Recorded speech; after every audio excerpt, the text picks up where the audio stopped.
Hey, this is Sasha Evdokov, and thanks for joining me here on Let's Talk Stocks. It is February 18th, 2016, episode number 72, Applying Fibonacci and Retracements in the Stock Market. So this week's episode is all about looking at Fibonacci retracements and just getting the practice behind Fibonacci retracements. So that's what I want to share with you.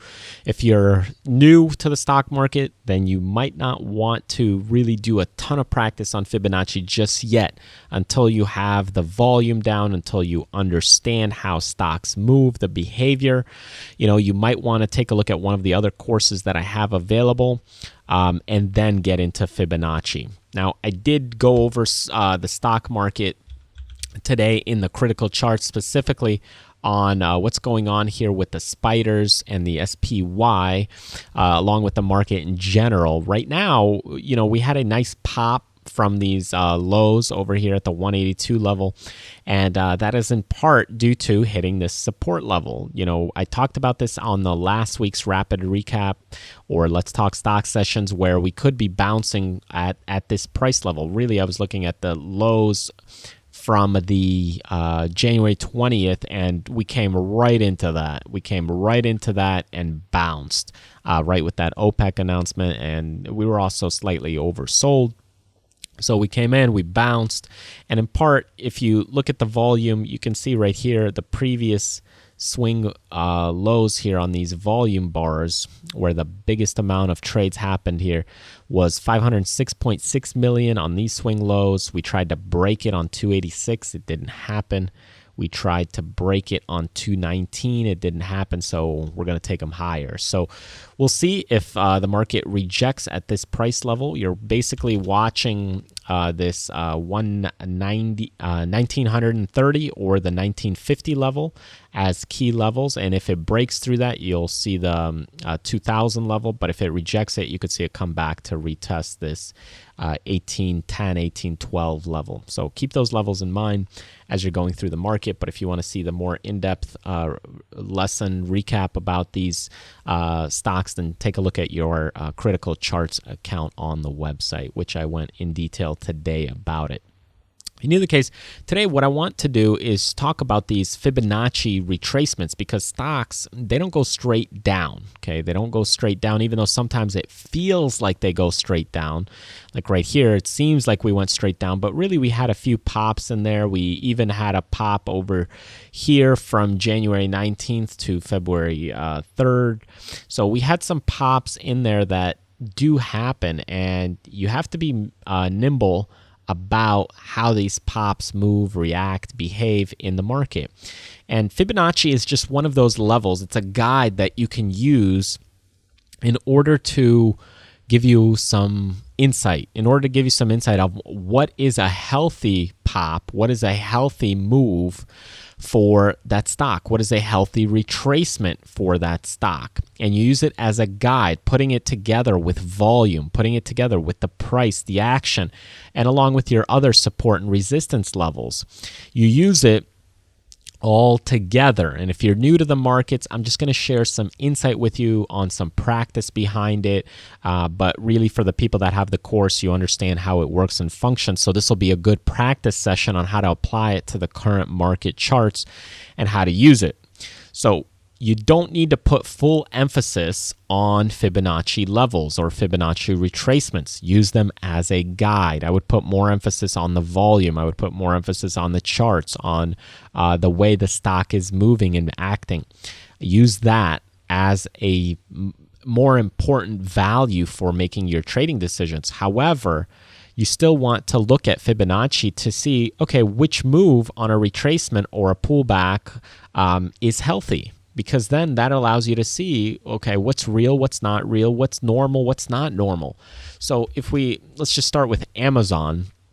If we look at Amazon and we start evaluating this down move from about December 28th or 29th all the way down, and then you notice we had a pop here.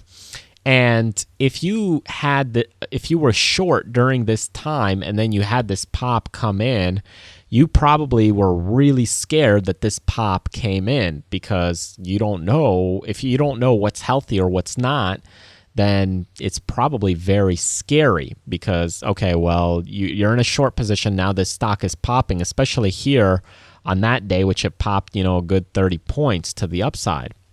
So how do we use Fibonacci to calculate this retracement, to see and figure out how big or large this retracement should or could be? Well, the thing about these moves is you have to know and understand swing points. If you don't know swing points, you won't be able to calculate Fibonacci retracements. So first off, what is a swing point? Well, a swing point is where a stock changes direction. So if you look at these swing points right here, and if you don't know swing points, then just review it in one of the courses. Right here is a swing point, and we can take it down all the way to the previous swing point. So if you're in this trade right here and you see this stock popping, you basically constantly can keep moving this fib level as your stock moves down, because as it pops, you're looking for what's a healthy retracement or pullback. Retracement for when a stock is going down is going to the upside because you would be short here. So the stock is moving lower, so the retracement would be to the upside. So here, when we look at this retracement right here and the stock starts to pop, you notice the key level right here is 61.8, where we have a few support points right there, which are predominant and critical support points. And you can see that those line up perfectly with that 61.8%. So getting back to what is healthy, what is normal for a market? Well, what's normal? Normal is when a stock retraces to 50%. And a 50% retracement, look at where this hits. It hits our Amazon stock 50% at $649.99, almost $650. And there's a swing low right here on November 16th, 2015. So a stock can go to 50%, no problem. Can it go to 61.8%? Absolutely. And then it can continue moving lower. There's nothing wrong for a stock to pop higher and then continue to follow its path. That's how stocks move. They don't go straight up, nor do they go straight down. I'm going to show you examples for the upside and the downside. So here, let's take a look at as we move in this trade. You can see we had some struggle right here at the 38.2% in Amazon, which was the 605 level. So we had those 605 levels, the trouble in January 7th, 2016. We had it on January 8th, played around for a few days, and then the stock continued to roll over. But here, as we got into our retracement, we had the same problems on January 25th. We had the same issue on January 26th. We had a pullback on January 27th. It was ready to reject it, but then some news came out about the Amazon services, and then it popped higher. Now, how did it pop higher? Well, it got to, look at that, what a wild level, 61.8%, which was our key and predominant resistance level from the past, our points. It came up to it and rejected it. It rejected it and continued to move lower. So how do I estimate and calculate this move on how far this stock would go? Well, if we know and understand ABCD patterns, and if you're new to ABCD patterns, review some of the other videos or the course. But here is our A to B, B to C, calculated based on the swing points, and C to D. So how do we calculate the C to D leg? That C to D is the money leg after the retracement. Well, what you do is you take this 697 or these highs over here and you calculate the distance. 146 is the run to the downside. Then we take the swing highs off of our retracement and we go 146. How far did we go? We went 162. Is it always going to be perfect? Absolutely not.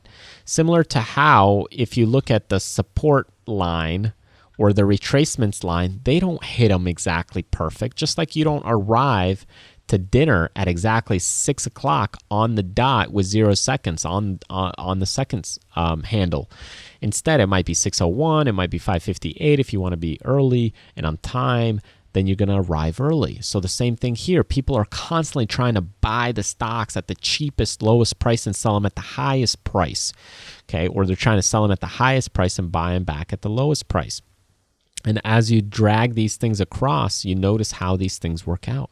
And boom, right there, we created our fib level, worked out, and continued.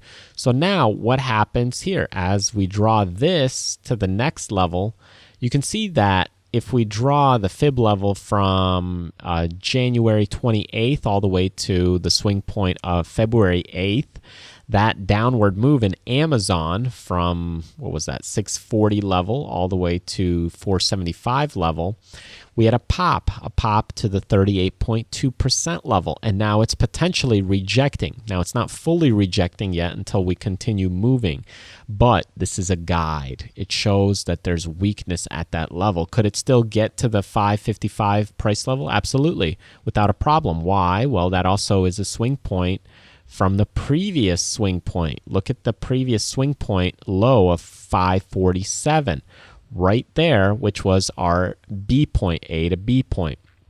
So the stock can still get to that Wednesday, January 20th lows right there. So it can still go back and retrace there. But for the time being, it's holding at this support line, upward support line, even though we're pulling off of that 38.2% level. So until it breaks this, you want to follow the trend, and we can still continue moving higher. That's why I said in today's recap, you just want to be pay close attention that that we're pushing here to the upside, and we had a strong bounce. I'm just concerned that the volume here is weak, and you have to start putting those things together. So a pullback even here, halfway between this swing point and that high right there to 187, there would be nothing wrong with it. So can you use this on shorter term moves? Yeah, you can, but they're less reliable. They're just a guide, right? So if you're using it on intraday, they're less reliable. If you're using it on the weekly, which let me show you GoPro here, you can see here on the weekly, we can be a little more precise and more accurate. So again, here with GoPro, in fact, we can even do one to the upside on the GoPro. Let me take it out, let's see, to the 3-day. Let's first do the upside move on GoPro. So let's look at the IPO when it first broke out on this stock. So we have a low at right around 37, and people were raving about that stock.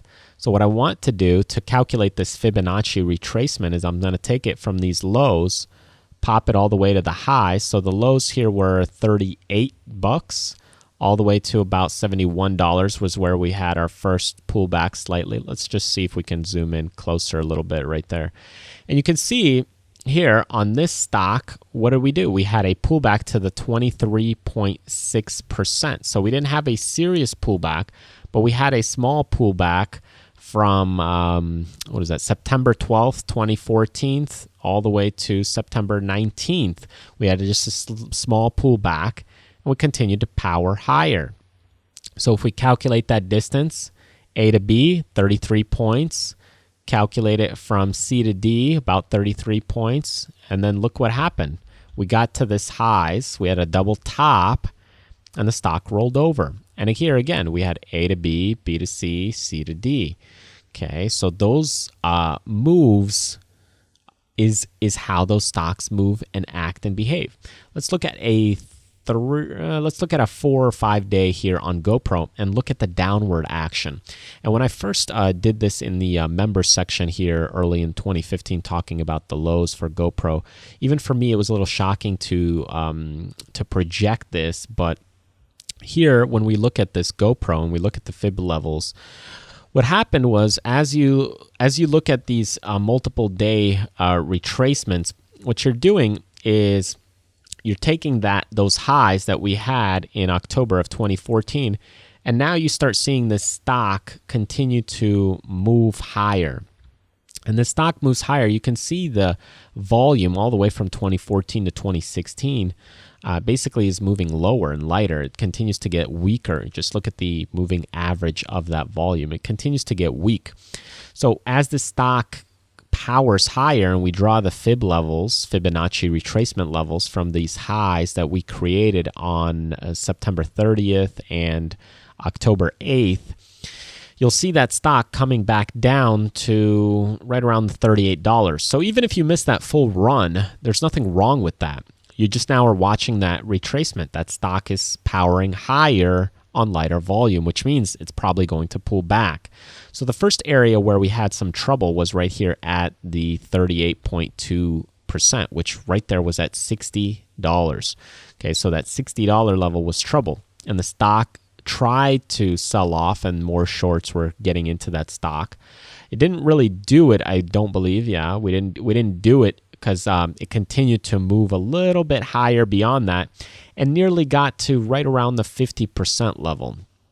So if we zoom out just a little bit, you can see how close, even if we line this up right there, you can see how close we get to the 50%, which was right around $67 on the stock. We didn't even get there, and then that stock continues to roll over. Now, if you wanted to play it safe, what you could have done was look at the lows of point B and use this lows of 37. The lows was 37.13 or 37.80. So right around 36.95 if you use those lows to short the stock, if you could have got some shares, then it would have allowed you to continue the move lower. And when you look at the move, it was a fairly dramatic move lower.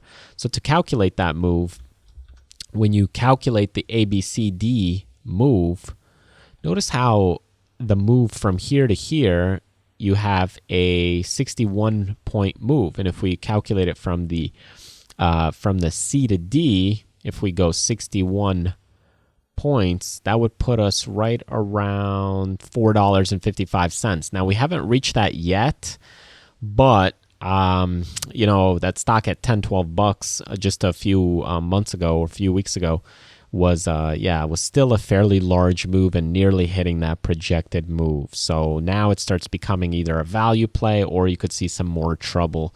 But you have to be aware of how these retracements work. And hopefully you see that with the fib levels to the upside and the downside. And you can do this with any stock.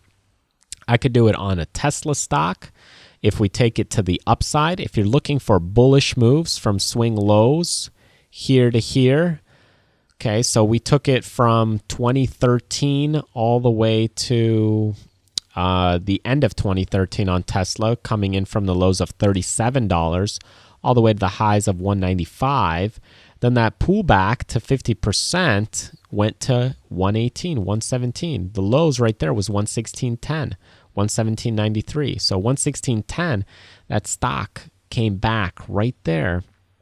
And if you look at that chart, and you see it, how it comes back perfectly right into that pullback. And just says it's a healthy pullback, 50%. It's normal from the breakout, which really gets scary, especially if you get into Tesla somewhere over here at 156 and now you're underwater at 115. This is what happens is people sell those positions at the 115, even though they got in at 148, maybe they got in at 157, and that stock is still healthy. It's just a normal pullback, and then they miss out on the run all the way to 261. So it's something to be aware of. It's a tough thing. It's about being patient. It's very difficult to do. I can tell you that much, and you'll be pulling your hair out, but that's just learning and reading the charts and understanding how these pullbacks work. And you can do the same thing on the Tesla if you go into even the downside. Okay, so if we're looking on the bearish side from, let's just take September 22nd, 2015 and go down to, let's say, October 21st, and let's just take a look at those retracements. So you take the swing high, take it, draw it to the swing point, and look at how that retracement comes into. Right there, we had some serious actions and problems at the 50%, and we had one bar that tried to get into 61.8%. If we look at the daily, you can really start to see it that we just had a few bars that tried to pop higher. Maybe it was short covering, maybe it was earnings, whatever it was, but then the stock continued to move lower. So if you look at that A to B, B to C, C to D pattern, you really start to understand how those stocks move. And I talked about this as well in the critical charts not long ago, just a little while ago, that Tesla was setting up for lower prices. We talked about these swing lows right here breaking, so another short entry point. If you were reading this is the safer short entry point. Of course, by now you should probably be out of your short position unless you're confident and waiting for this next rejection right here that could be happening here soon. Otherwise, they might take it higher. But otherwise, if you're watching the Fibonacci levels, it could have allowed you to get in slightly sooner. Now, again, these Fib levels, they're a little more risky because it can take the stock higher. But you can see how that really works and how that plays out. You can do the same thing in a stock like even Netflix. As you look at this retracement and as you look at how the stock is moving right here to this upside, or Amazon, how it's moving to the upside, or Facebook. Notice all these stocks are moving to that upside. So to me, this is a little bit concerning on the market, and it's almost like sit on your hands. It's a time to sit on your hands and watch to see if digestion and buyers step in, or if we break this and break lower. And again, if we get back into this spider's level right here of 182, or the S&P, which would be 1,812, then if you're watching those levels, then you want to pay close attention to those levels. But looking at the leaders, you can see they're retracing here on lighter volume, which is somewhat concerning. Even Tesla right here, they're powering higher on lighter volume on something you want to be really careful of. So looking at Fib levels, you're watching the way that these things move, act, behave. And you can do the same thing on a stock like Caterpillar. So let's just do a few more. Let's just do some of the more popular companies. Caterpillar right here trades a great deal of shares. They do a lot of huge equipment, really cool, fascinating things. So in either case, here, drawing from a swing point, bringing it down, swing point from November of 2014 to, let's see, March 20th, 2015. And then that stock powers higher just a little bit. We get to the 38.2% level, 89.26. And then we reject and we continue moving lower. So that is our A to B, B to C, C to D. Stock continues lower. So that's what you're doing. You're checking out these swing points. Do they work all the time? Do Fibonacci levels work all the time? No, absolutely not. Are they helpful as a guide? Yeah, absolutely. Absolutely, they're helpful as a guide. Here's one I did on Nike. Okay, so here from the swing point of 12/23/2015. Okay, so in 2015, we even have a split adjusted over here. Price on, what was it, split adjusted? December 24th. And you'd bring that price down to the lows of the next swing point, which was January 15th, 2016. And if you're in this trade to the short side or to the long side, and you want to see, well, what's a real retracement, or what's a pop, or can that stock continue popping higher, or if you need to get out, maybe because you're underwater and you say, oh, I got to get out. What you could do is wait for this retracement. Okay, that retracement's coming in, and you can say, oh, okay, well, it's coming into the 38.2% now. It probably or may get to the 50%, since 50% is normal. That would put us at 62.46. Let's see if we get there. Okay, so as we go into it, we got there. So that could be a place where you get out if you were long, because now you said, okay, now I'm out and I don't want to be in this stock anymore because it's probably heading lower. This is just the retracement. Now, in fact, we got to about the 61.8% retracement in Nike, which you can see is a predominant point. We had some action on mid-December in that stock. We had we had a gap right there that kind of creates a little bit more of an empty space. So we got into that level, and then the stock continued to move lower. So there's our retracement. 50%? Absolutely. 61.8%? Yes, we got it. We played around at 38.2, but we were able to make it up to 61.8%, and then the stock continued to roll over further. So that's what happens in these companies. And if you're looking to if you're long in the stock and you want to get out and maybe you missed your exit point, that's what happens with people is now they're hoping, oh, please just let me out. Please just let me out. So as this stock continues to power higher, those people that are hoping to get out, now they're getting out. Now, oh, I'm out. Now they're getting out. And that's it. That's what continues to move that stock lower. That's what happens. Or the short sellers start coming in as well, and it pushes that stock lower. And that's what happens. Let's take a look at Goldman Sachs.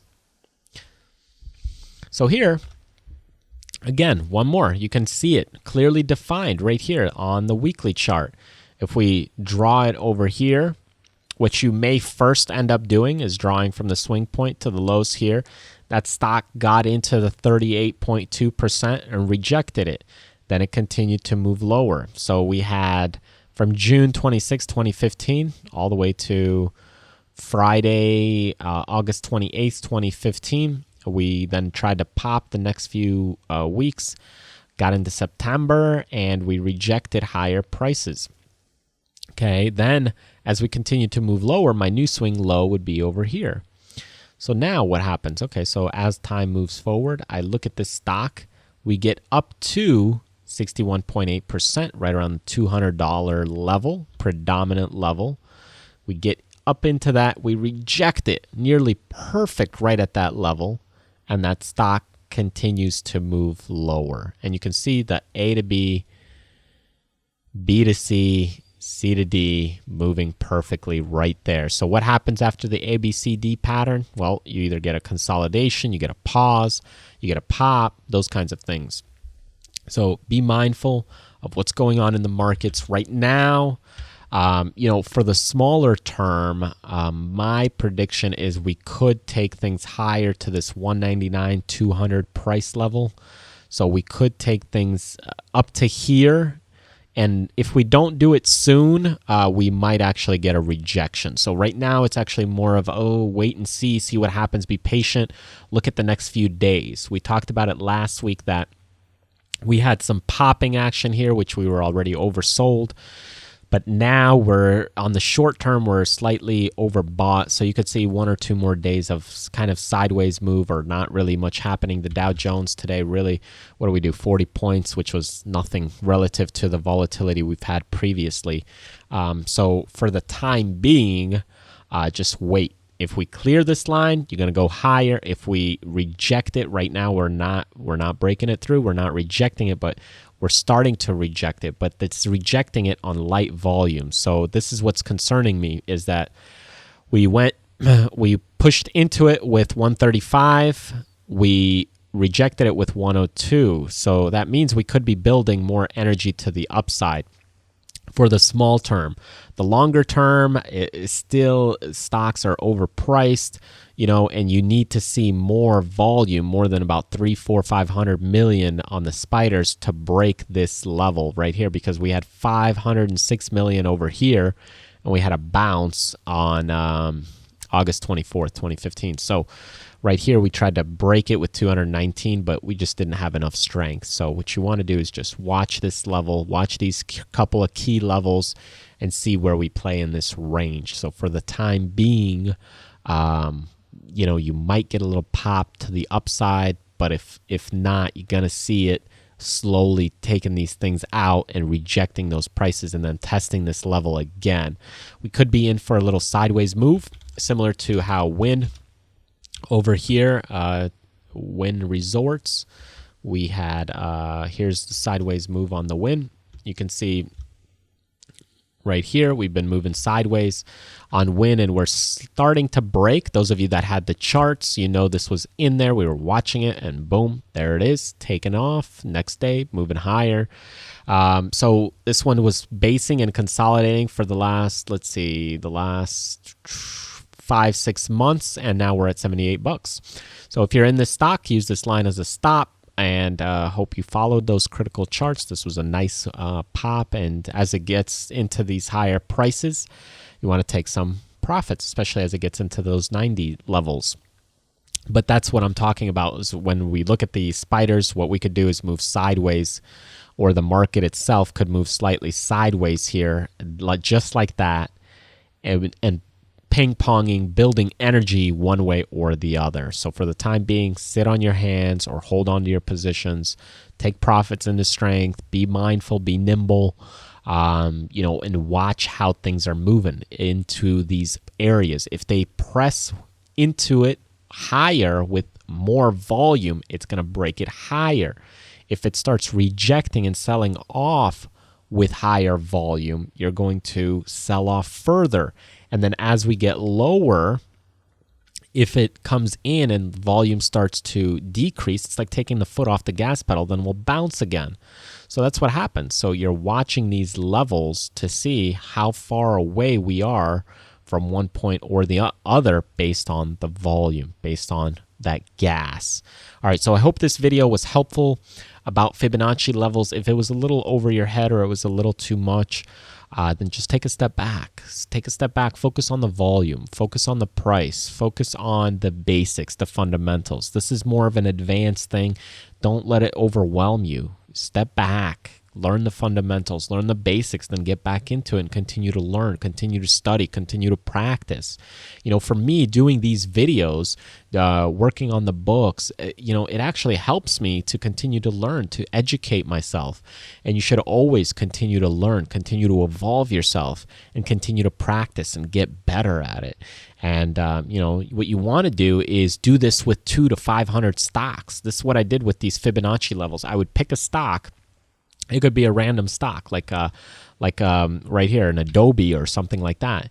And then you're watching, okay, well, let me look at the swing point. Let me look at how it comes in. Okay, we're getting into the 61.8%. We're rejecting it. And then what can happen? Are we going to reject it? Okay, we might. So then you'll look and you'll see if your analysis holds true. Then you could take another one like a Visa. Then again, you start looking at it. Okay, I start evaluating it. Can I see the ABCD patterns? If you don't see ABCD patterns, like this one has been moving fairly well to the upside. If you don't see retracements, pullbacks, ABCD patterns, let's just say on any of these charts, then what you want to do is move on to another chart because you don't see it. If you don't see it, you don't want to force a trade. On the other hand, if you do see it, then you want to start evaluating it further and start looking at it further. So if I don't see it, then I move on. I might move on to another stock like a SanDisk. And then what do? Again, I start looking at it, evaluating it. I look at the swing points. Okay, so then what I may draw down, okay, here's a swing point, draw it down. How far did that stock go? Go to the higher swing point. How high did that stock go? Okay, here's the swing point of the highs.